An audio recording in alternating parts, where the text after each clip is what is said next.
Ce premier exercice que je vous propose de réaliser va consister à dessiner sans aucun modèle.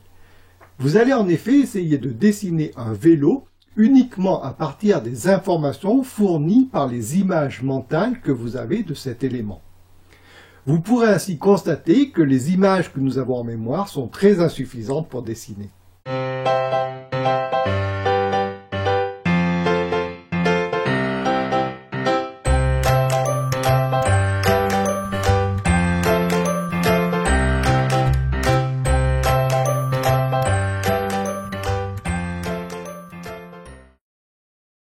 Pour réaliser cet exercice, vous aurez besoin du matériel suivant. Votre planche à dessin et de l'adhésif de peintre pour y fixer votre feuille. Vous allez donc aussi avoir besoin d'une feuille de papier, prenez du papier ordinaire, du papier pour imprimante. Il faudra également un crayon graphite ou un critérium avec une mine HB et votre gomme mie-de-pain. Le temps nécessaire pour la réalisation de cet exercice est de 5-10 minutes. Il n'est pas nécessaire d'y accorder plus de temps car cet exercice est uniquement destiné à vous montrer que les informations mémorisées sont insuffisantes pour dessiner. Pour réaliser cet exercice, vous ne devez surtout pas utiliser de modèle. Vous pouvez donc, si vous le souhaitez, vous installer comme vous voulez. Néanmoins, je vous recommande de vous installer comme je l'ai expliqué dans la leçon 1, c'est-à-dire en posant votre planche sur les genoux afin de vous habituer à cette position. Une fois installé, efforcez-vous de visualiser mentalement un vélo. Vous avez déjà vu des centaines de vélos, vous savez donc parfaitement comment c'est fait. Le modèle de vélo que vous devez visualiser n'a pas d'importance. Vous pouvez visualiser un vélo de ville, un vélo de course ou un VTT selon celui que vous connaissez le mieux. Lorsque vous aurez visualisé votre vélo, vous allez tenter de dessiner à partir de cette image stockée dans votre mémoire. Placez tout d'abord les parties les plus importantes comme le cadre et les roues. Le cadre de chaque vélo a une forme spécifique, parfois complexe, qui varie en fonction de son utilisation. C'est-à-dire que le cadre d'un vélo de femme, ou d'homme, ou d'enfant est assez différent. Vous pouvez bien sûr essayer de retrouver la structure de ce cadre en réfléchissant à sa fonction. Mais pour que cet exercice soit profitable, il serait préférable que vous utilisiez directement les images que vous avez en mémoire. Alors, lorsque vous aurez dessiné ces éléments principaux, vous allez commencer à placer les éléments secondaires. Essayez à présent de faire surgir de votre mémoire ces éléments qui sont indispensables au bon fonctionnement de votre vélo. Le pédalier, la chaîne, la selle, etc. La principale difficulté de cette étape va être bien sûr de retrouver la forme de ces éléments, mais surtout de savoir les placer correctement. Fouillez votre mémoire afin de dessiner un vélo qui soit le plus proche possible de la réalité. Mais votre dessin n'a bien sûr pas besoin d'être réaliste. Ne vous préoccupez pas des ombres et des lumières. Contentez-vous de dessiner chaque élément avec sa forme et sa place. Prenez votre temps afin d'obtenir un dessin de vélo le plus complet possible et le plus juste possible. Lorsque votre dessin sera terminé, vous pourrez vérifier si vous êtes parvenu à restituer correctement les caractéristiques d'un vélo. Pour cela, observez les modèles de vélos qui s'affichent à l'écran afin de les comparer à votre dessin. Si vous êtes parvenu à dessiner correctement votre vélo, bravo! Vous disposez d'une bonne mémoire visuelle, ce qui vous sera précieux dans votre apprentissage du dessin. Il est néanmoins probable que lors de la réalisation de votre dessin, certains renseignements vous ont fait défaut et que votre vélo n'est pas totalement conforme à la réalité. Il a bien 2 roues, un cadre, un guidon, mais assembler chacun de ces éléments vous a peut-être posé quelques problèmes. C'est tout à fait normal, c'était même le but de cet exercice. Vous avez ainsi pu constater que les images que nous avons en mémoire sont très insuffisantes pour restituer correctement les caractéristiques d'un objet, y compris pour des objets que nous connaissons parfaitement. Voilà, cet exercice est à présent terminé, mais avant de passer au suivant, vous pouvez, si vous le souhaitez, essayer de représenter d'autres sujets tels qu'un animal ou un autre objet usuel. Sinon, vous pouvez poursuivre la lecture de cette vidéo afin de réaliser un tout autre exercice.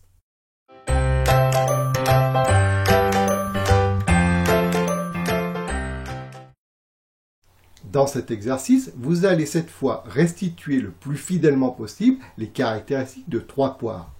Pour cela, vous allez donc observer attentivement votre modèle. Votre main ne devra donc être guidée que par ce que vous avez vu.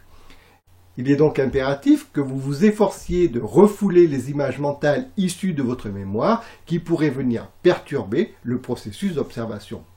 Pour réaliser cet exercice, vous pouvez télécharger le modèle que je vous propose en suivant le lien qui s'affiche en dessous ou sur le côté de cette vidéo. Néanmoins, si vous préférez, vous pouvez utiliser d'autres images ou même des sujets réels. Vous devez cependant utiliser plusieurs modèles ayant des caractéristiques proches, mais néanmoins différents. Pour réaliser cet exercice, vous aurez besoin du même matériel que pour le précédent. Votre planche à dessin, du papier, votre crayon HB et une gomme mille-pain. Le temps nécessaire pour la réalisation de votre dessin est d'environ 15 minutes, soit environ 5 minutes par sujet. Évitez d'y passer plus de temps. Il n'est par exemple pas utile de traduire le volume en plaçant les ombres. Ce qui est important, c'est de bien observer chacun de ces sujets et de vous efforcer de restituer le plus fidèlement possible leurs particularités. Commencez par imprimer le modèle et fixez-le en haut de votre planche ou affichez-le à l'écran face à vous. Placez ensuite une feuille à dessin en dessous et prenez votre matériel. Installez-vous ensuite comme pour les exercices de la leçon précédente avec votre planche posée sur les genoux ou face à un chevalet. Une fois votre mise en place terminée, observez attentivement votre modèle, ou plutôt vos modèles, car vous remarquerez que chacune de ces poires a un aspect différent. Le principe de cet exercice va donc consister à reproduire chacune de ces poires en tenant compte de leurs caractéristiques propres. Vous devez donc étudier attentivement leurs formes respectives, mais aussi les comparer entre elles. C'est ce qui va être le plus difficile dans cet exercice, dessiner chacune de ces poires en tenant compte de ce qui les différencie des autres. Le plus simple est de commencer par observer les proportions de chacune d'elles. Comparez leur hauteur ainsi que leur largeur respective. Pour l'instant, ne vous préoccupez pas des queues, contentez-vous d'observer le corps des poires. Vous remarquerez que ces 3 poires ont toutes la même largeur. De même, si celle du milieu est la plus haute, la première et la dernière sont de la même hauteur. Tracez sur votre feuille des petits repères horizontaux et verticaux pour matérialiser les proportions que vous avez repérées. Alors, je reviendrai plus longuement sur le principe qui consiste à prendre des mesures et à constituer un réseau de repères dans le second volume de ce cours de dessin pour débutants. Pour l'instant, contentez-vous de mesurer directement sur votre modèle les largeurs et les hauteurs de ces poires que vous reportez ensuite sur votre dessin.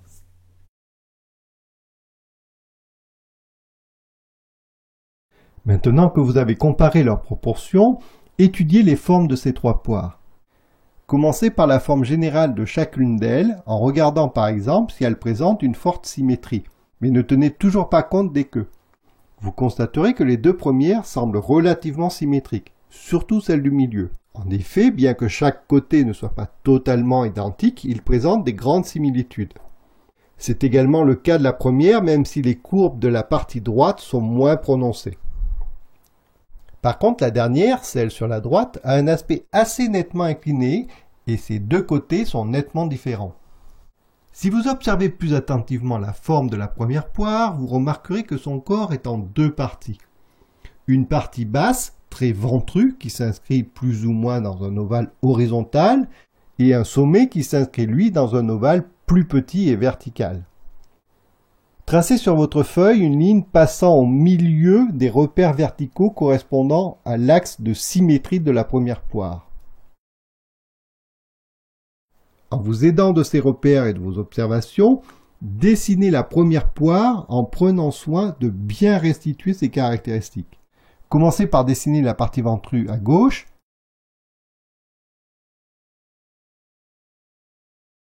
puis de l'autre côté de votre axe de symétrie, celle de droite, en tenant compte bien sûr de ces différences par rapport à la première. Dessinez enfin le sommet de la poire.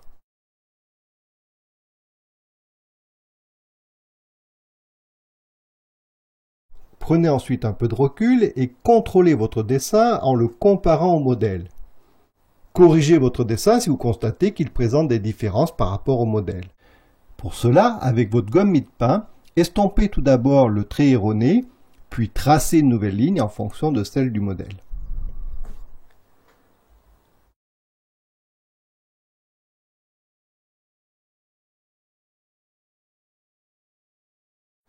Observez à présent la forme de la poire du milieu. Elle présente elle aussi deux parties, mais elles sont plus nettement contrastées que sur la première poire. La partie basse s'inscrit plus ou moins dans un cercle, mais sa forme générale est légèrement anguleuse. La partie haute est une hyperbole très allongée. Cette fois encore, après avoir placé votre axe de symétrie sur votre dessin, tracez la forme de la seconde poire.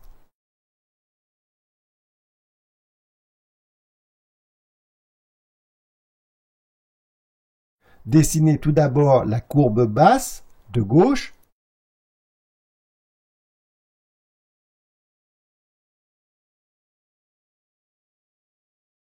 puis celle de droite,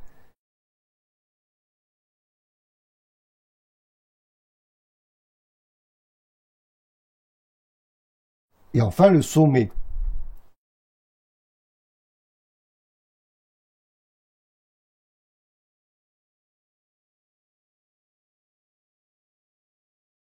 Une fois cette opération terminée, pensez là aussi à vérifier que votre dessin est correct et si ce n'est pas le cas, n'hésitez pas à corriger vos tracés. Lorsque vous serez satisfait de votre dessin, passez à la poire suivante. En ce qui concerne la dernière poire, contrairement aux précédentes, elle ne présente pas une partie basse et une partie haute très marquées. La ligne sur la gauche est plutôt constituée d'une seule courbe qui s'incline vers la droite.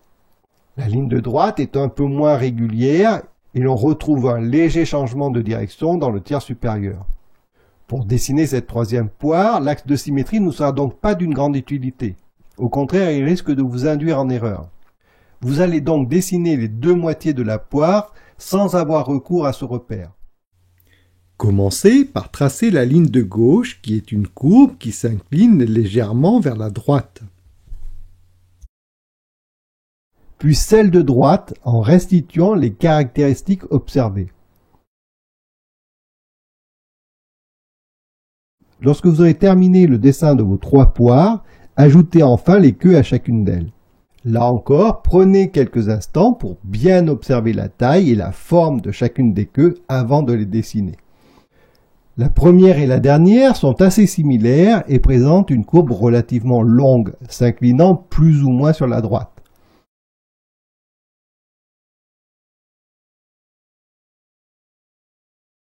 Par contre, la queue de la poire du milieu est beaucoup plus courte et sa courbe est moins prononcée et s'incurve plutôt vers la gauche.